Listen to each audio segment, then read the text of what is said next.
What's up, YouTube? What up, friends and fam? It's your boy Kenneth Lucas back at it with another YouTube video on another beautiful God-given day. Let's go! Let me tell you about my experience about how I found God,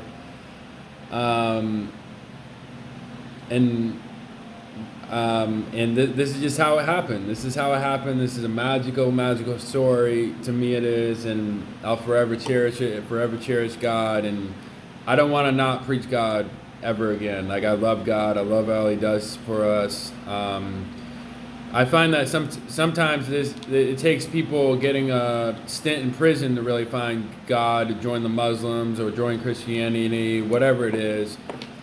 But this was my point. I was pretty open about trying the multiple girlfriend thing with Rachel and this and that.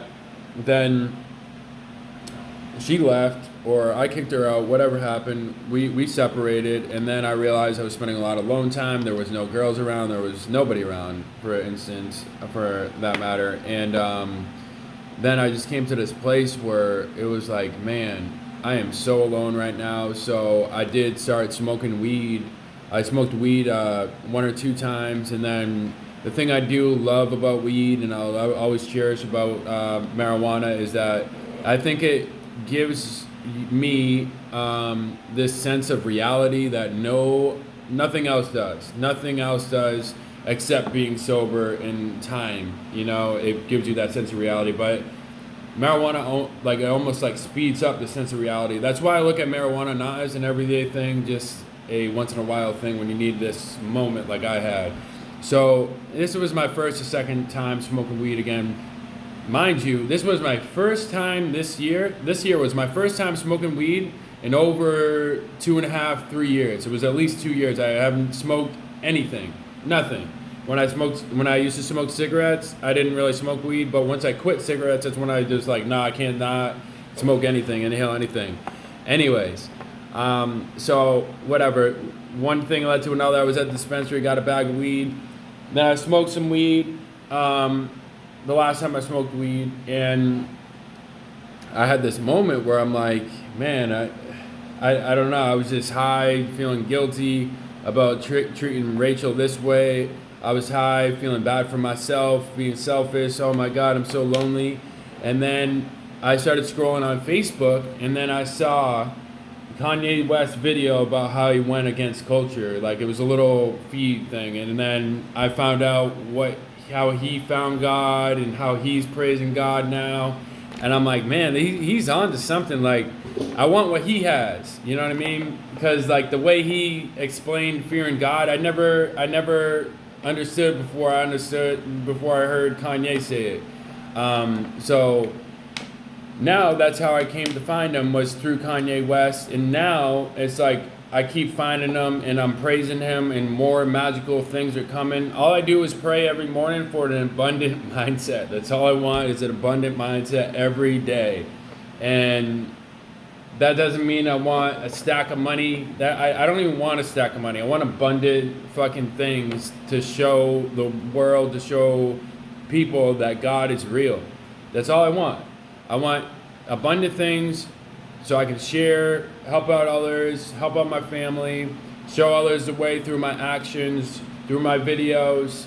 And I'm creating this abundancy that I've never had before, because I have God in my life now. Before, I was living with the devil. I was living straight up with the devil. A lot of devilish thoughts, which is fine for a little bit, but eventually God takes over. You know what I mean? You can live with the devil for 3-4 months. Some people can live with him for years and live through his actions. But then once God takes over, you have nothing except you and God. And God, He sends you all these messages to sit down with yourself and work on this and work on that until you do it. But if you say no to that, you say, oh, no, I'll get to it later. The God says, okay, I'll give you a chance. And then once you don't get to it, God says, all right, it's time. Time has come.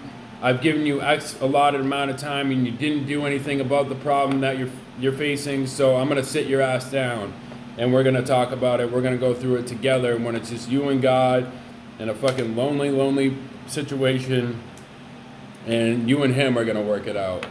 Like, you always want to avoid that just by worshiping God, asking God, okay, well, what do I really need to do? Look for the magic in life. Look for the abundance in life. All these things are here. They're here. No matter what situation you're in, no matter where in the world you are, they're here. You know what I mean? I'm not going to say you're going to be a fucking multimillionaire if you grew up in Africa, and I know in Africa the economy is way different than in America. And then if you can't get to America, how are you going to make money? You always got to be thinking with the abundant mindset. You always got to be thinking you're the one that's going to set that example for your community. You're the one that's going to get out of the poverty-stricken history that your family has had. Like, we're setting new chapters here. We're new people. We're not our parents. We're not our grandparents.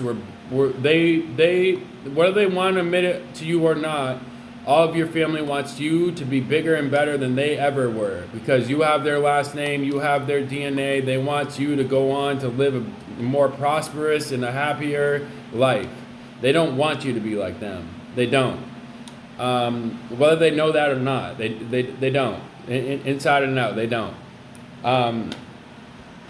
So that's what Rachel and I have been working on as a couple together. I've been working on this by myself by removing negative words from my vocabulary, right? Complaining, that's the devil. Complaining is the devil. When I start complaining now, it's like I got to stop everything I'm doing, work out, get that PMA. Or now that I have Joel Osteen in my back pocket on YouTube here, I just throw in some Joel Osteen.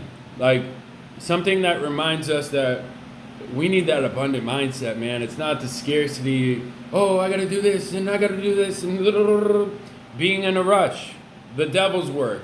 Rushing is the devil's work. I'm not sorry to say it, like, it just is what it is. That's another word I'm working on taking out of my vocabulary in total is sorry. Like, sorry, I believe, and I've been taught that sorry is something something you only experience when somebody dies. So stop telling everybody you're so fucking sorry, or else you're going to start feeling that, because your subliminal mind doesn't know the difference between reality and sleeping and all this. And when you say words out loud, it thinks you're really experiencing them. That's why the power of languaging is just so essential, man. You got to make it in God's word. What would God want you to say? Ask God for the power to speak through, for him to speak through you, and then you'll say it.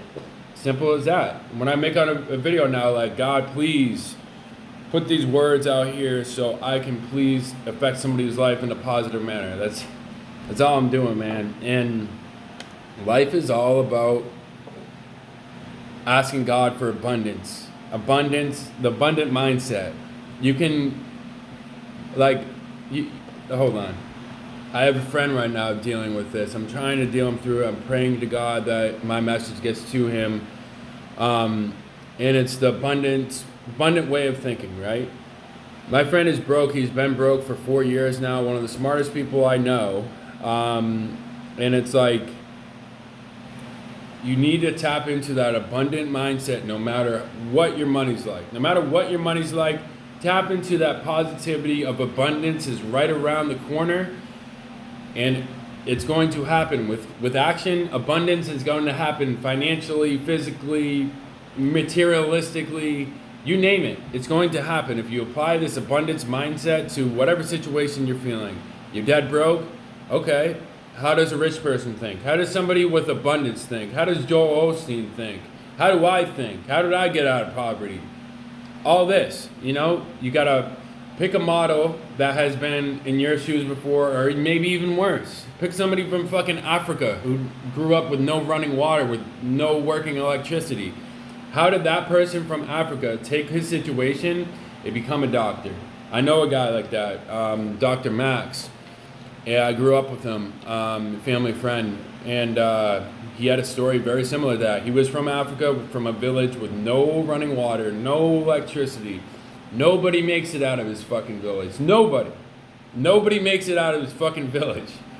So to say that he doesn't, like, he knows about that abundant mindset. I never spoke to him about this, but he knows about thinking abundantly.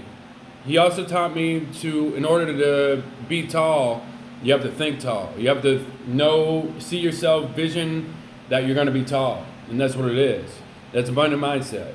So in order to make yourself out of that situation from a village in Africa where nobody fucking makes it, it's against your country's law to make it out, to leave. It's communism. You're coming from a communist state of being, and I'm asking you to get out of that mindset or get out of that situation so you can go make money.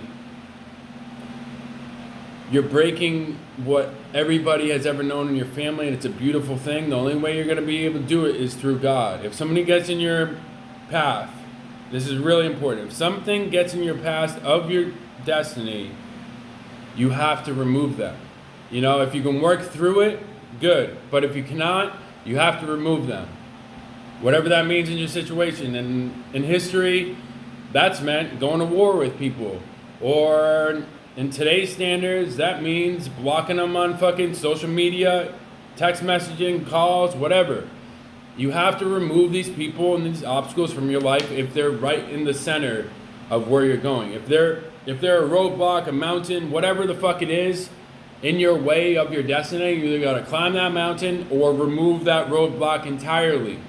This is a necessity. This is the shit that's bringing you back to your scarcity mindset and not your abundant mindset that all of us need to live in to be happy. So you really, really got to take that into consideration.